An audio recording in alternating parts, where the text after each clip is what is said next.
نحمده ونصلي على رسوله الكريم اما بعد فاعوذ بالله من الشيطان الرجيم بسم الله الرحمن الرحيم رب اشرح لي صدري ويسر لي امري واحلل عقدة من لساني يفقهوا قولي.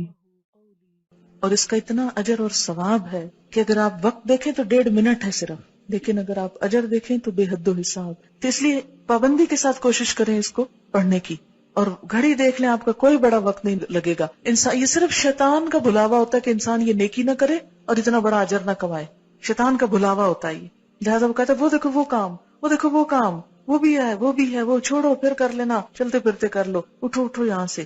جس طرح قرآن میں آتا ہے فسبح ادبار السجود، سجدوں کے بعد بھی رب کی تسبیح کرو. لہٰذا کیا پڑھتے ہیں 33 دفعہ سبحان اللہ، 33 دفعہ الحمدللہ، 34 مرتبہ اللہ اکبر. کیونکہ نماز کے بعد اللہ کی رحمت متوجہ ہوتی ہے، دعا مانگنے کا وقت ہوتا ہے. کچھ اور جو ہم عربی میں نماز کے اندر نہیں مانگ سکے اب باہر مانگ رہے ہیں، لیکن شیطان کہتا ہے کسی طرح نہ ہی مانگے تو اچھا، محروم ہی اٹھ جائے.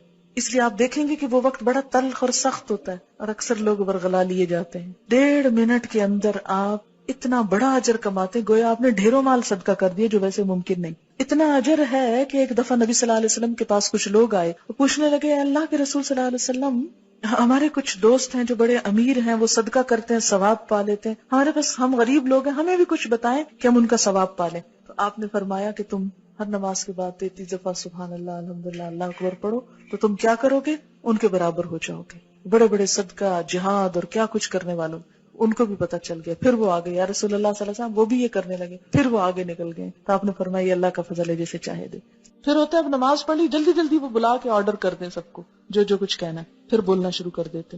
لہٰذا تھوڑا سا اور صبر. وہاں تو فرض تھا چپ رہنا، اب کیا ہے نفل ہے چپ رہنا. اور آیت الکرسی جو ہر فرض نماز کے بعد ہے، آپ نے فرمایا جو ہر نماز کے بعد آیت الکرسی پڑھے اسے بہشت میں داخل ہونے سے سوائے موت کے کوئی چیز نہیں روکتی.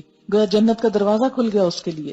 اسی لیے فرض نماز کے بعد جو آیت الکرسی ہے اس کا بھی بڑا اجر ہے کہ جو پڑھے گا وہ اس کے بعد فوت ہو جائے سیدھا جنت میں. لیکن آپ نے فرمایا یہ صرف انبیاء، صدیقوں اور شہیدوں کو یہ صفت ملتی ہے، ہر کوئی نہیں اس کی پابندی کر سکتا. کیوں؟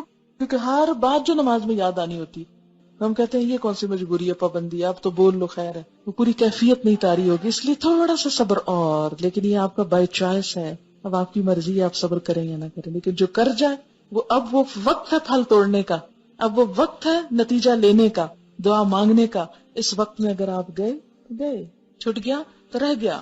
کیونکہ اس وقت انسان کو فیل ہوتا ہے اچھا میں نے اتنی اچھی نہیں نماز پڑھی، کو بہت سیٹسفیکشن نہیں ہوتی. پھر انسان کو کہا سیٹسفائی ہو جاؤ، مانگو اللہ سے اللہ اور اچھی عبادت کی توفیق دے. نماز پڑھ چکا ہے پھر دعا اللہ توفیق دینا پھر بھی لوٹ کے آؤں. ایسا نہ ہوگا کہ نماز میں سو جاؤں یا بھول جاؤں، یہ دل ہی نہ چاہے. اب دیکھیں کہ اگر ہر نماز کے بعد انسان یہ دعا مانگ لیتا تو ایک طرف سے اپنے آپ کو پھر باندھ لیتا ہے اگلی نماز کو. ورنہ ایک پڑھے گا اور ایک چھوڑ دے گا، ایک پڑھے گا قضا کر جائے گا. تو اس طرح انسان چھوڑ نہیں سکتا. اسی لیے کتنی باحکمت دعا اس موقع پہ سکھائی گئی، رب اعنی، اے اللہ تو نے میری مدد کرنی ہے.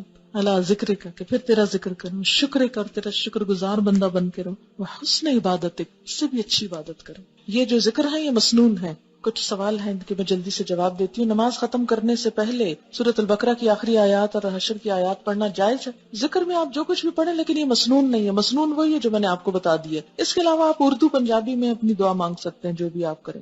اچھا ایک بات یاد رکھیں، سجدے میں قرآن نہیں پڑھا جاتا. سجدے میں قرآن نہیں پڑھا جاتا. درود شریف کھڑے ہو کے نہیں پڑھا جاتا. سلام کھڑے ہو کے نہیں پڑھا جاتا، بیٹھ کے پڑھا جاتا ہے نماز سے.